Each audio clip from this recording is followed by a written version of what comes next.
నమస్కారం. నేను మీ భక్తుల బలరామకృష్ణ, ఎమ్మెల్యే రాజానగరం నియోజకవర్గం.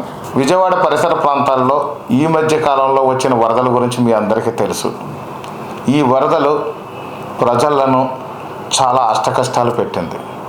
అలాంటి పరిస్థితుల్లో ఈ యొక్క ఎన్డీఏ ప్రభుత్వం, మన ముఖ్యమంత్రి వర్యులు శ్రీ నారా చంద్రబాబు నాయుడు గారు, ఉప ముఖ్యమంత్రి వర్యులు శ్రీ కొణిదెల పవన్ కళ్యాణ్ గారు, తెలుగుదేశం పార్టీ జాతీయ కార్యదర్శి మరియు మంత్రివర్యులు యువకులు శ్రీ నారా లోకేష్ బాబు గారు, ఇతర మంత్రులు, ఎమ్మెల్యేలు, తెలుగుదేశం, జనసేన, బీజేపీ పార్టీ నాయకులు, కార్యకర్తలు, జన సైనికులు, వీర మహిళలు అందరూ కూడా అద్భుతమైనటువంటి సేవలు అందిస్తున్నారు. వారందరికీ ముఖ్యంగా చూస్తే ఈ యొక్క అధికార యంత్రాంగం కానీ చూసినట్లయితే అన్ని శాఖల వారు కూడా, పంచాయతీ సెక్రటరీ నుంచి చీఫ్ సెక్రటరీ వరకు కూడా, ఐఏఎస్లు, ఐపీఎస్లు అందరూ కూడా వరద బాధితుల సేవలో నిమగ్నం అయ్యారు.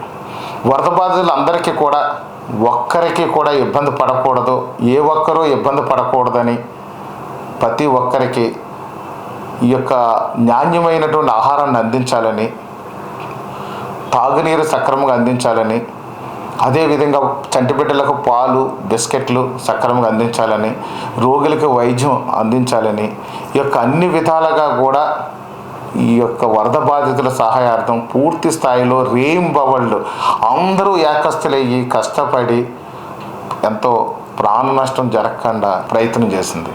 దాంట్లో పూర్తిగా ఈ ప్రభుత్వం సఫలమైంది. కానీ ఇంకా ఎంతోమంది ఇబ్బంది పడుతూనే ఉన్నారు. ముఖ్యంగా చూస్తే ప్రభుత్వం కానివ్వండి, ప్రైవేటు స్వచ్ఛంద సేవా సంస్థల వారు కానివ్వండి, చాలా అద్భుతమైన సేవలు అందించారు.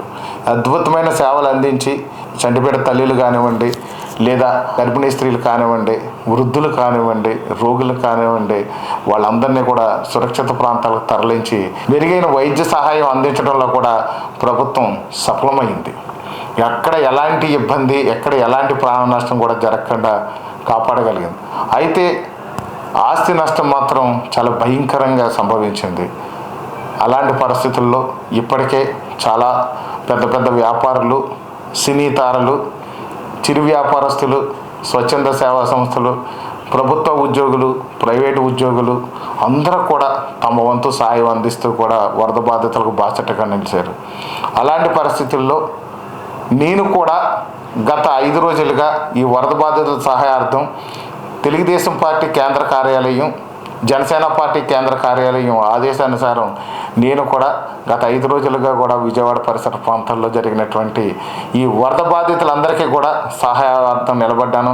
నా వంతు నా భోజనం ఏర్పాటు చేశాను, నా వంతు మంచినీళ్ళు ఏర్పాటు చేశాను, పాలు, బిస్కెట్లు అన్నీ కూడా చేసాం, వైద్య సాయం అందించాము. ఎవరైనా బాధితులు ఉంటే, ఎవరైనా ఇబ్బందులు పడుతుంటే పేషెంట్లు కానివ్వండి, లేకపోతే ఏదైనా గర్భిణీ స్త్రీలు, చంటిబిడ్డ తల్లులు, వృద్ధులు ఇలాంటి వాళ్ళది కూడా సురక్షిత ప్రాంతాలకు తరలించాను. పునరావాస కేంద్రాలు తరలించి అక్కడ కూడా వాళ్ళ సేవలు అందించాం. నాతో పాటు నా శ్రీమతి కూడా ఈ కార్యక్రమంలో పార్టిసిపేట్ చేసి దుప్పట్లు అవి కూడా పంచారు, భోజనాలు పంచారు, అన్నీ కూడా చేశారు. దీంట్లో మన రాజానగరం నియోజకవర్గం నుంచి ఎంతోమంది నాయకులు కూడా ఇందులో పార్టిసిపేట్ చేసి ఈ కార్యక్రమం విజయవంతం చేశారు. ఇదంతా కూడా మన రాజానగరం నియోజకవర్గం తరఫున అక్కడ ఉన్నటువంటి వరద బాధితులకు మేము చేసినటువంటి సేవ.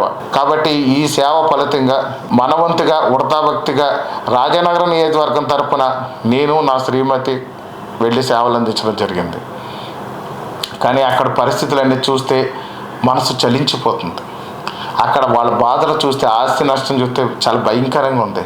ఆహారం కొరత లేకుండా చేయగలిగాము ప్రభుత్వం తరఫున, మంచినీళ్ళు కొరత లేకుండా చేయగలిగాము, వైద్య సదుపాయాలు ఇబ్బంది లేకుండా చేయగలిగాము.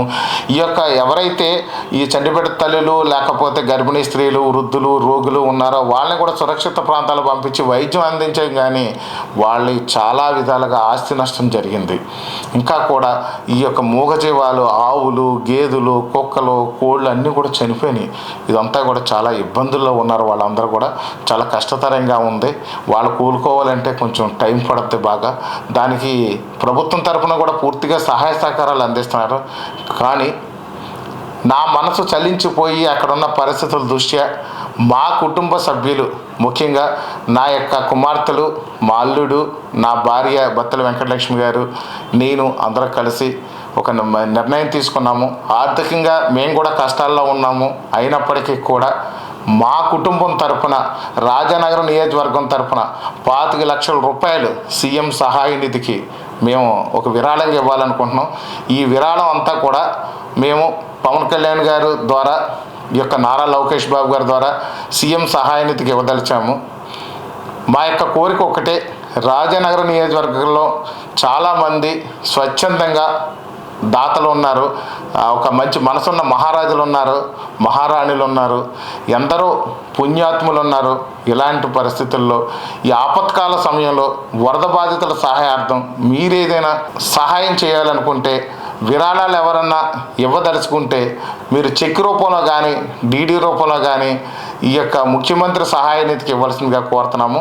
నగదు రూపంలో మాత్రం తీసుకొనబడదు, ఎందుకంటే నగదు రూపంలో తీసుకోవడం అనేది చట్టరీత్యా నేరం. కాబట్టి చెక్ రూపంలో కానీ డీడీ రూపంలో కానీ ఇవ్వవలసిందిగా కోరుతున్నాం. ఈ రాజానగరం నియోజకవర్గ ప్రజలు స్పందించి ఇచ్చిన ఈ చెక్కులు డీడీలతో పాటు మా కుటుంబం నుంచి ఇచ్చే 25 లక్షల రూపాయల విరాళంతో పాటు ఈ యొక్క నారా లోకేష్ బాబు గారి ద్వారా, అదేవిధంగా శ్రీ కొణిదెల పవన్ కళ్యాణ్ గారి ద్వారా సీఎం సహాయ నిధికి మేము అందజేస్తాం. దయచేసి దాతలో అవకాశం ఉన్న వాళ్ళందరూ కూడా మీకు శక్తి వంచన లేకుండా చెక్ రూపంలో కానీ డీడీ రూపంలో కానీ విరాళాలు ఇవ్వాల్సిందిగా కోరుతున్నాను. నమస్కారం. మీ బత్తల బలరామకృష్ణ, ఎమ్మెల్యే, రాజానగరం నియోజకవర్గం.